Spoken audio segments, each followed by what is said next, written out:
다윗의 시입니다. 자신이 처한 상황을 하나님께 고백하고 있죠. 어떤 상황인가? 하나님, 나의 대적들, 나의 원수들은 틈만 있으면 저를 공격해 옵니다. 그들은 군대를 동원하고 나를 대적하는 사람들은 내 주변에 이제 진을 치고 있습니다. 전쟁을 일으켜서 나를 대적하고 있습니다. 그리고 그들은 나를 죽이려 합니다. 여러분, 이 상황은 그냥 좀 힘들겠다 라고 하는 상황으로 설명할 수가 없습니다. 정말 처절하고 처참한 상황입니다. 자신의 삶에 폭탄이 계속 떨어지는 겁니다. 어디서 오는지, 얼마나 많이 이제 끝나나 이런 것들을 생각할 수 없을 정도로 그냥 뻥뻥 터지고 있습니다. 그때 다윗의 고백이 뭐냐면, 나는 여전히 태어나리로다 라는 이 고백을 하고 있다는 겁니다. 그래서 제가 오늘 설교 제목을 흔들리지 않는 평안함. 어른들은 아시죠, 이거? 흔들리지 않는 편안함. 그 딱 시몬스 침대가 뒤에 딱 나오는. 근데 흔들리지 않는 평안함. 어떻게 이렇게 어려운 상황에서 나는 여전히 태어납니다. 그리고 그 다음에 하는 이 고백이 참 놀랍죠. 시편 27편 4절인데요. 한번 같이 읽어보겠습니다. 내가 여호와께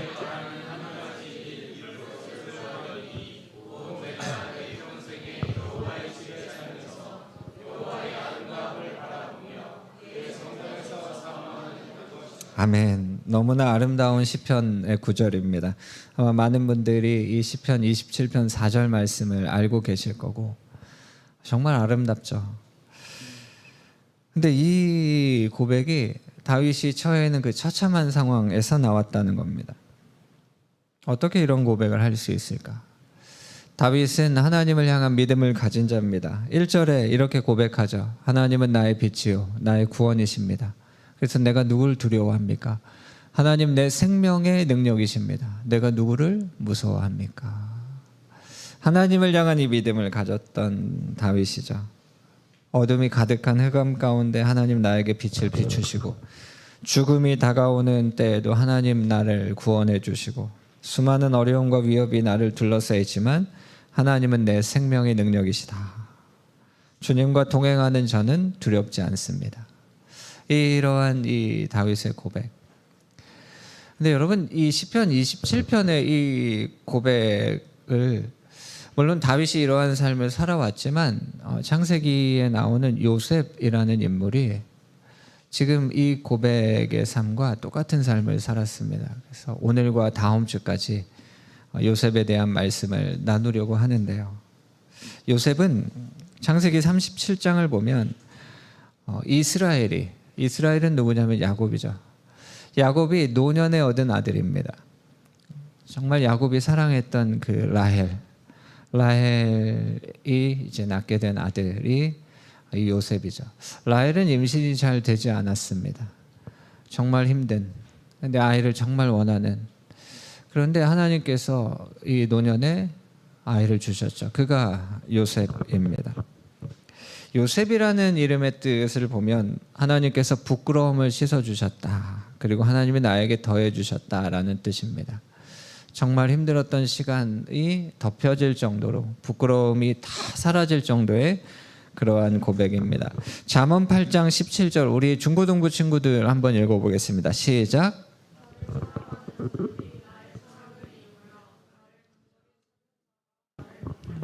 아멘. 하나님께서 우리의 부끄러움을 씻어주시고 하나님의 사랑으로 더해주신다.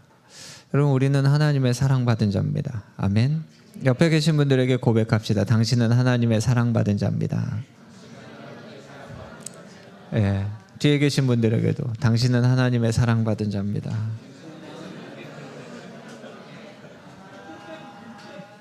여러분, 이걸 잊어버리시면 안 됩니다. 하나님이 우리를 얼마나 사랑하시는지, 하나님이 세상을, 우리를 얼마나 사랑하셨는지, 자신의 하나밖에 없는 독생자 예수 그리스도를 우리에게 보내주실 정도로 우리를 얼마나 사랑하셨는지. 야곱은 노년에 낳은 아들 요셉을 너무 사랑합니다. 그래서 그에게 가장 좋은 것으로 늘 채워주려고 하죠. 그것의 하나가 채색옷이라는 걸로 표현이 됩니다. 그런데 그의 형들은 아버지가 요셉을 너무 사랑하는 것을 보면서 요셉을 미워합니다. 근데 요셉을 미워했던 이유가 그 성경에 나오는데 형들의 잘못을 요셉이 아버지에게 얘기했기 때문이에요. 그러니까 자신들의 잘못된 삶을 아버지에게 얘기했다고 해서 미워합니다. 그리고 나서 나오는 얘기가 요셉의 꿈 얘기입니다. 요셉이 꿈을 꿉니다. 7절, 우리가 밭에서 곡식단을 묶고 있는데 요셉이 묶은 단은 일어서고 당신들의 단은 내 단을 둘러서서 절했습니다 라는 이 꿈 얘기를 합니다. 9절 함께 읽겠습니다. 요셉이 다시 꿈을 꾸고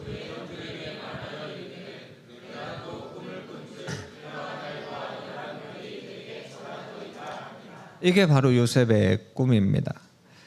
근데 이 꿈은 하나님이 주신 꿈입니다. 그러니까 요셉이 내가 나중에 많은 사람들 앞에서 군림하는 사람이 돼야지라고 생각하면서 꾼 꿈이 아니라 요셉에게 하나님이 주신 꿈입니다. 여러분에게 하나님이 주신 꿈이 있으십니까? 특별히 여기 앉아있는 중고등부 친구들에게 이러한 꿈이 있길 축복합니다. 그런데 이러한 꿈 얘기를 하고 나서 어떻게 됐냐면 5절을 보면 형들이 요셉을 더욱 미워했다는 겁니다. 원래 미워했는데 더 미워졌다 이런 표현이죠. 그런데 6절을 보면 요셉은 어떻게 얘기합니까? 꿈 얘기를 들으라고 다시 얘기해요. 눈치가 없는 겁니까? 요셉은 눈치가 있죠. 눈치가 없을 수가 없죠. 형들이 자신을 미워하는 걸 알까요? 모를까요? 그렇게 둔하진 않죠. 여러분 주변에 여러분 미워하는 사람 있습니까? 그 사람이 여러분을 미워하는 걸 여러분 모릅니까? 알죠. 어떻게 모릅니까? 근데 요셉이 자신을 미워하는 형들에게 자신의 꿈을 나눕니다. 미움받는 꿈, 사람들에게 환영받을 수 없는 꿈, 사람들이 싫어하는 이야기. 여러분 요셉은 미움을 받았지만 하나님이 주신 꿈을 선포합니다. 그게 요셉이에요. 마태복음 5장 11절 12절 보면 나로 말미암아 너희를 욕하고 박해하고 거짓으로 너희를 거슬러 모든 악한 말을 할 때에는 너희에게 복이 있다. 12절 함께 읽겠습니다. 기뻐하고 즐거워하라.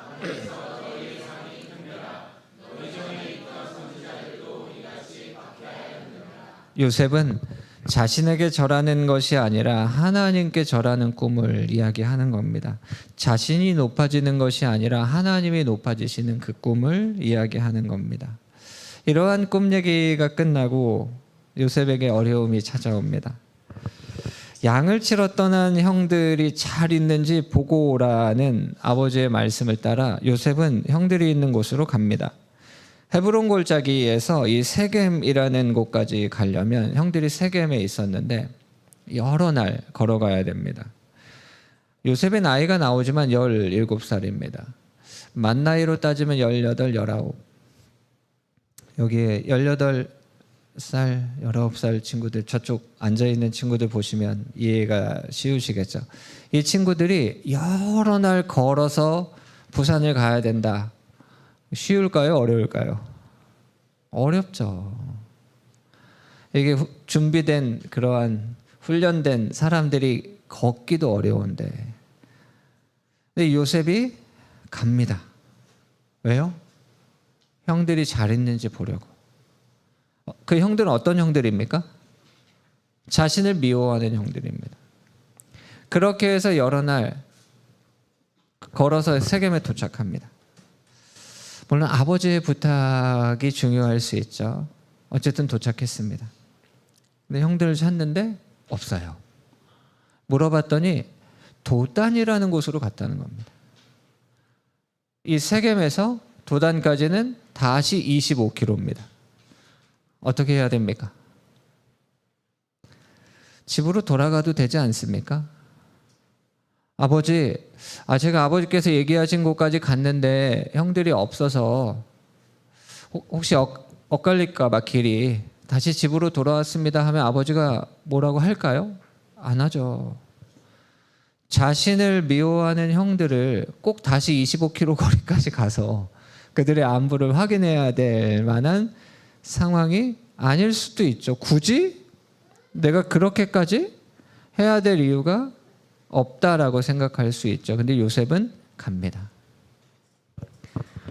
자신을 미워하는 형들을 위해서 그 먼 길을 간 거예요. 다시 간 겁니다. 저 멀리에서 이제 요셉이 오는 게 형들에게 보이죠. 형들이 얘기합니다. 꿈꾸는 자가 온다. 그 다음 말이 참 무서운데요. 죽여버리자. 그 이유는 다른 게 아닙니다. 요셉이 얘기한 꿈이 우리가 여기서 죽이면 이루어지지 않는 것을 확인하고 싶다는 겁니다. 요셉이 선포한 그 선포, 그 꿈이 우리가 저 요셉을 여기서 죽여버리면 안 이루어지는 거잖아. 요셉을 향한 대적이라기보다는 하나님을 향한 대적입니다. 하나님이 주신 꿈이 이루어지지 않도록 요셉을 죽이려고 합니다. 그때 이제 장자 르우벤이 어떤 얘기를 하냐면 우리 손에 피 묻히지 말자. 저기 비어있는 구덩이에 던지자. 근데 르우벤에게는 어떤 마음이 있었냐면 나중에 몰래 와가지고 요셉을 건져내서 집으로 빨리 피신시키려고 하는 마음이 있었습니다. 이제 큰아들이잖아요. 요셉을 아끼는 마음도 있고 아버지를 향한 마음이 있었어요. 여기서 요셉이 죽으면 아버지 쓰러지고 아버지도 돌아가신다. 이걸 장자가 아는 겁니다. 요셉을 여기서 어떻게 해서든지 살려야 된다. 근데 성경을 보면 르우벤이 잠시 어디에 가 있는 동안 미디안 상인들이 저쪽에서 지나가는 걸 다른 형들이 봅니다. 야, 어차피 우리 안 죽이기로 한 거 돈이라도 벌고 팔아버리자 이렇게 얘기합니다. 여기에 많은 형제들이 있는데 동생이 아무리 밉다고 해서 죽이자. 그리고 그 동생을 저 노예로 팔아버리자. 여러분 이 형들의 평소에 그 삶이 어땠는지가 보입니다. 보여요. 어떻게 이런 생각을 합니까? 자신들의 잘못은 돌아보지 않고 쟤 때문에 우리가 괜히 더 혼났어. 이렇게 생각하고 있는. 그래서 쟤 죽여버리고 쟤를 그냥 팔아버리자. 팔려갑니다. 여러분 요셉에게 지금 찾아온 이 상황이 정말 힘든 상황입니다. 그냥 좀 힘들겠다라고 얘기하는 걸로 충분하지가 않잖아요. 정말 처절하고 처참합니다. 이때 당시 요셉의 나이가 17살입니다. 이게 창세기 37장 2절에 나와요. 그때 나이가 17이었다. 그래서 이제 애굽이라는 곳으로 가게 됩니다. 거기에 이제 그 노예 시장이 있었겠죠. 거기에서 이제 종들을 구하고 있는 사람들. 창세기 39장 1절을 보면 어떤 사람이 요셉을 종으로 사냐면 바로의 신하 중에 친위대장 보디발이라는 사람이 요셉을 삽니다. 그 집에서 이제 종살이 하는 거예요. 여러분 종이 한 명이 있는 것이 아니라 여러 종들이 있고 그들 중에 어떤 역할이 있냐면 그 총무의 역할을, 가정 총무의 역할을 하는 종이 있습니다. 종들 중에 가장 높은 사람이죠. 근데 요셉이 그 가정 총무가 돼서 그 집의 전체 살림을 하게 됩니다. 인정받은 거죠. 그래 종으로 살면서 그래 그래도 이 정도 또 괜찮겠지라는 생각을 할 만한 그 자리, 이제 조금 그래 그나마라는 생각을 하는 그때에 계속해서 어려움이 찾아오는데 그 어려움이 뭐냐면 거룩함을 무너뜨리려고 하는 어려움입니다. 보디발의 아내가 계속해서 요셉을 유혹하면서 같이 자자, 나랑 자자 이렇게 얘기합니다. 이 유혹이 멈추질 않는 겁니다. 여러분 종으로서 주인의 아내가 얘기하는 걸 뿌리치는 게 쉬운 게 아닙니다. 이 유혹을 요셉이 끝까지 뿌리치고 같이 있지도 않습니다. 같이 있는 자리를 만들지도 않습니다. 이 시간이 계속 되는 거예요. 멈추질 않습니다. 근데 어느 날 요셉이 일을 하러 집으로 들어갔는데 사람들이 한 명도 없는 거예요. 그 보디발의 아내만 있는 겁니다. 더 노골적으로 유혹해 오자. 요셉의 옷을 붙잡는데 요셉이 그 옷을 그냥 던져버리고 도망칩니다. 근데 던져버린 그 옷 때문에 요셉이 억울한 누명을 씁니다. 보디발의 아내가 얘기하는 거예요. 요셉이 나를 강간하려고 했다. 근데 내가 소리 지르니까 도망쳤다. 여러분, 죄를 짓고 감옥에 가도 힘든데요. 누명 쓰고 감옥 가면 어떻습니까? 요셉이 이 억울한 누명을 쓰고 감옥에 갑니다. 창세기 39장 20절 보면 이 보디발, 요셉의 주인이 그를 감옥에 가두는데 그 감옥은 왕의 죄수를 가두는 곳입니다. 정말 힘들죠. 정말 억울하죠. 이걸 어떻게 해결합니까? 여러분, 지금 제가 요셉이 지나왔던 삶을 정말 간략하게 말씀드렸는데 여러분, 이러한 어려움이 우리에게 있으면 어떻게 하시겠습니까?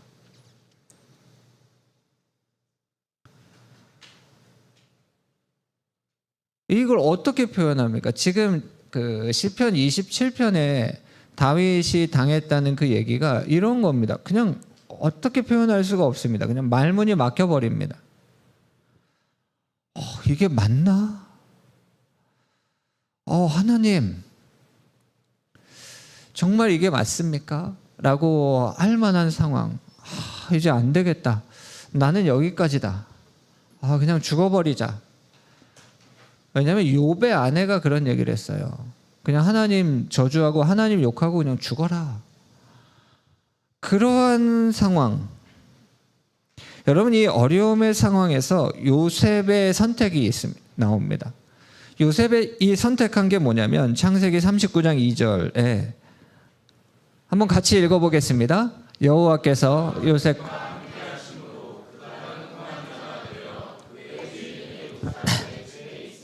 아멘. 아버지 부탁을 들어드리려고 온 거잖아요. 형들 잘 있는지 확인하려고 온 거잖아요. 근데 그 형들의 손에 죽게 될 상황, 그 형들의 손에 의해서 팔리는 상황, 여러분 17살 소년이 이걸 어떻게 감당합니까? 감당하기 어려운 이 상황, 자신의 삶을 저주하고 삶을 포기하고 살아갈 수도 있는 요셉. 근데 요셉이 어떤 걸 선택하냐면 하나님과 동행하는 걸 선택합니다. 하나님을 선택했어요. 억울하게 감옥에 간 요셉이 선택한 게 뭐냐면 21절에 여호와께서 요셉과 함께 하셨다. 요셉은 원하지 않는데 하나님이 억지로 함께 하시는 겁니까? 그게 어떻게 가능합니까? 사람과 사람 사이에 그러한 일을 하는 사람을 스토커라고 하거든요. 나는 원하지 않는데 난 널 사랑하고 나는 끝까지 널 지켜줄 거고 나는 끝까지 네 편이 될 거고. 여러분, 이거는 안 되잖아요. 이러한 관계는 정상적인 관계가 아닙니다. 하나님과 동행했다는 건 뭐냐면 하나님이 요셉과 함께 하시고 요셉도 하나님과 함께 하셨다는 거예요. 요셉의 선택입니다. 여러분, 지금 하나님이 우리와 함께 하십니다. 아멘? 우리는 하나님과 어떻게 합니까? 하나님, 내일부터 함께 하시죠. 지금은 조금 혼자 있고 싶습니다. 지금 좀 저를 가만히 두셨으면 좋겠습니다. 주님, 며칠만 어디 갔다가 다시 만나시죠. 제가 3년 정도 교회 안 다니겠습니다. 그 다음에 제가 다시 생각해보고 하나님과 함께하는 거 그때 다시 한번 생각해 보겠습니다. 여러분, 그건 하나님과 동행하는 삶이라고 이야기할 수 없는 겁니다. 하나님이 요셉과 함께 하셨다는 것, 이건 요셉의 선택입니다. 하나님, 제가 하나님과 함께 하기를 원합니다. 종으로 팔려와서 어려웠고, 근데 그때에도 하나님과 동행하며 이 보디발의 집에 가정총무로 살았는데, 그럼 잘 돼야 되는데. 아니요, 언제 잘 돼야 되냐면 하나님이 17살에 꿈을 꾸게 해주셨잖아요. 그럼 그때 잘 돼야 되잖아요. 내가 생각하는 것처럼 그때부터 그냥 술술 풀려야 되잖아요. 다윗은 어떻습니까?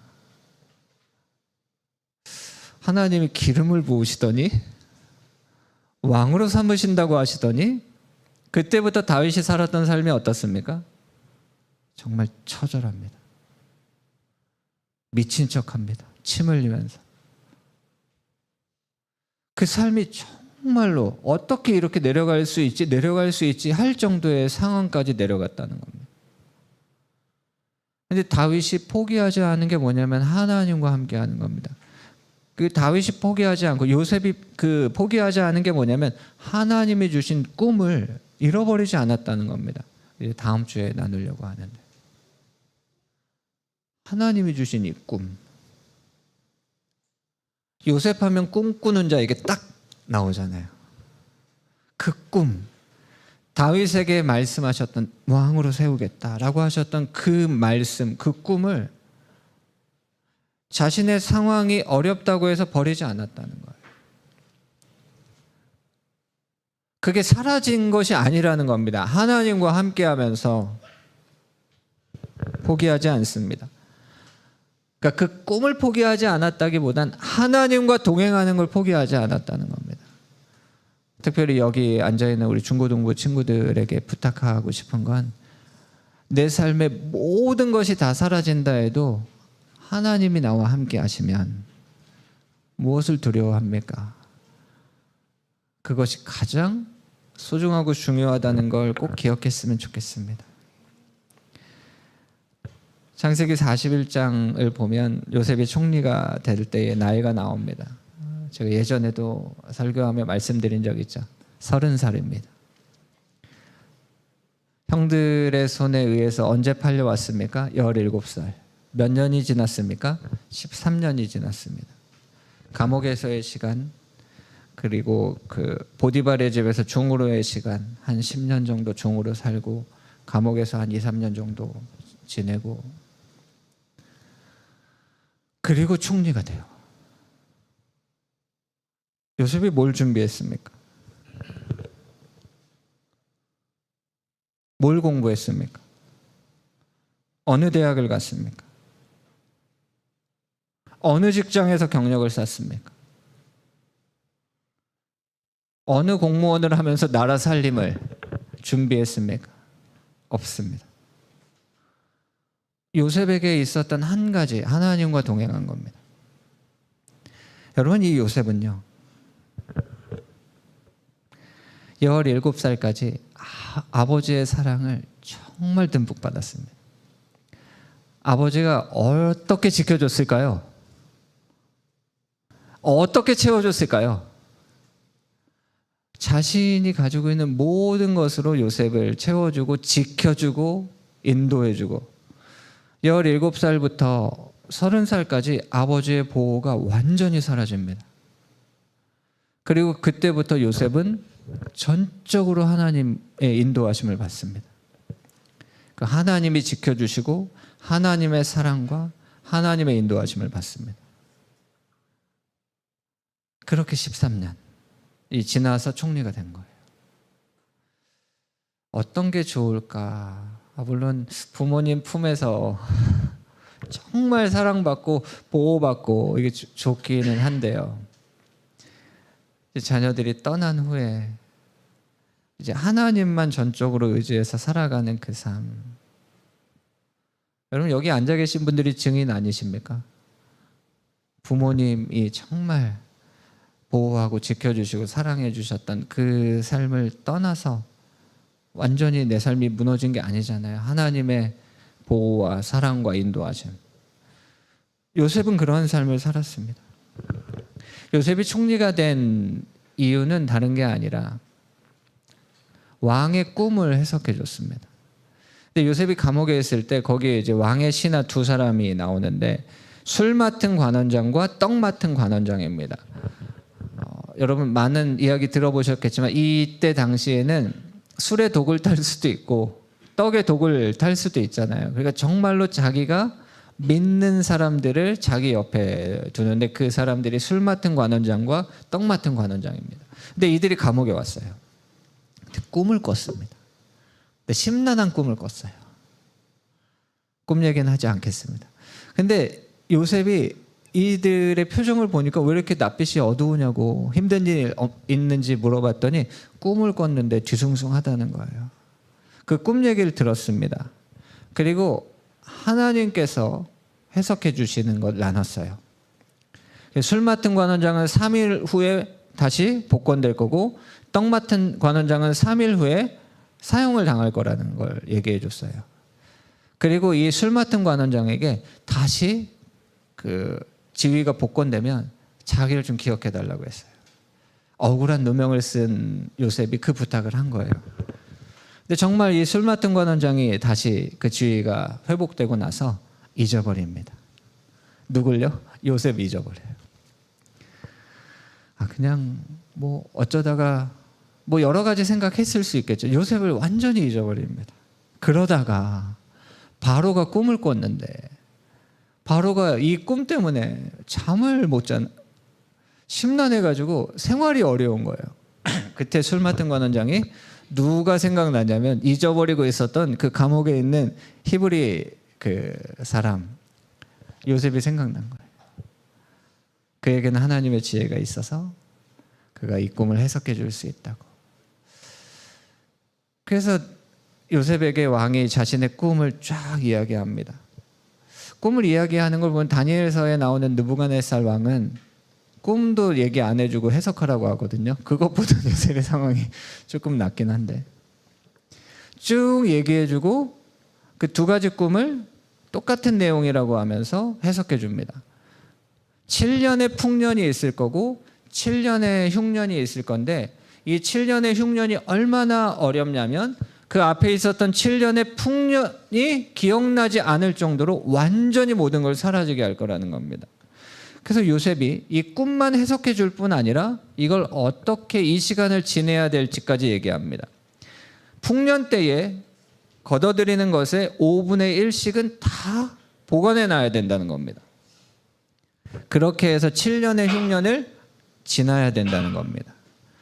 근데 왕이 지금 나라에, 물론 7년은 좋을 수 있지만 완전히 나라가 사라질 정도의 위기잖아요. 그럼 이 위기를 이끌어갈 총리로 다른 데서 찾을 필요가 없어진 거예요. 이렇게 지혜로운 사람을 어떻게 찾겠냐. 죄송합니다. 다음 주 설교인데 조금 먼저 나온 것 같아요.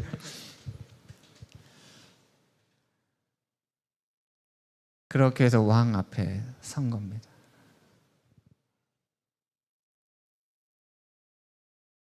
서른 살에 어떻게 이 나라를, 이 나라 살림을, 그것도 위기를 어떻게 책임지고 이겨낼 수 있습니까? 뭘 준비해서? 요셉에게 자랑할 게 뭐가 있어서? 어떤 라인이 있고 어떤 대학을 나왔고 어떤 능력이 있어서? 여러분, 계속 말씀드리지만 요셉은 하나님과 동행한 자입니다. 하나님과 동행한 자. 전적인 하나님을 향한 신뢰, 그 믿음. 시편 27편 4절에 다윗이 포기하지 않는 것이 요셉이 포기하지 않는 것과 똑같습니다. 하나님, 나에게 이러한 어려움이 왔지만 나는 한 가지 절대로 내 삶에서 포기하지 않는 것, 내 평생에 여호와의 집에 살면서 여호와의 아름다움을 바라보며 그의 성전에서 사모하는 그것이라. 이건 제 그냥 상상인데, 다윗도 요셉 이야기를 알고 있지 않았겠습니까? 상황이 비슷하잖아요. 소년 때 다윗 기름 부음 받고 막 어려움을 당했는데, 그 소년 때에 그 애굽으로 가서 우리 민족 이스라엘을 구원했던 그 요셉 이야기를 알고 있지 않았겠습니까? 이 시편 27편이 저는 같은 얘기 같아요. 같은 상황, 같은 고백, 같은 얘기. 5절과 6절에 이렇게 고백합니다. 여호와께서 환난 날에 나를 그의 초막 속에 비밀히 지키시고 그의 장막 은밀한 곳에 나를 숨기시며 높은 바위 위에 두시리로다. 6절 함께 읽겠습니다.